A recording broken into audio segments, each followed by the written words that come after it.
Одним из аспектов популяризации современной белорусской литературы, можно сказать, ее базовой составляющей, компонентой, является изучение спроса на произведения современных белорусских авторов.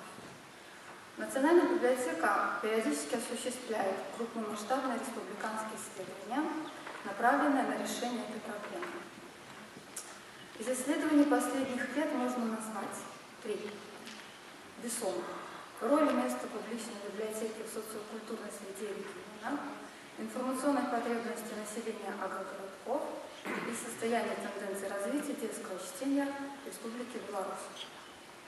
Ежегодно по поручению Министерства культуры Республики Беларусь наша библиотека осуществляет мониторинг запросов читателей, пользователей публичных библиотек Министерства культуры, коих на начало этого года было 2836 учреждений, на книги и произведения современных белорусских авторов. Уже в начале этой работы, на этапе разработки инструментария для проведения такого мониторинга, перед нами стал вопрос, кого считать современным, подчеркну, современным белорусским автором.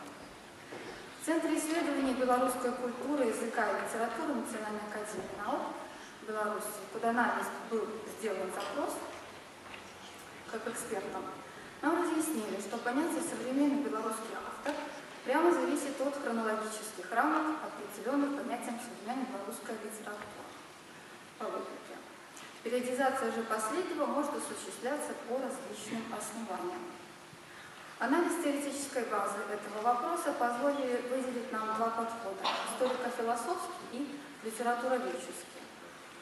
Согласно первому историко-философскому подходу, понятие «современный литературный процесс» характеризуется на основании анализа мировоззренческих и идеологических парадигм в обществе, масштабных событий, которые по-своему отражаются в тематике произведений, в организации и направленности работы авторов. Самым недавним масштабнейшим событием в истории белорусской государственности, безусловно, является обретение суверенитета в декабре 1991 года. То есть, согласно историко-философскому подходу, современная белорусская литература начинает отсчет именно с этого времени. И современным белорусским автором считается тот, творчество которого плодотворно осуществляется в период с 1992 года по сегодняшний день. Это согласно историко-философскому. Вторая сторона медали. Понятие «современный литературный процесс» с точки зрения литературоведческого подхода характеризуется на основании анализа появления новых эстетических, художественных явлений, фиксации возникновения и доминирования новых стилистических, жанровых направлений, разнообразия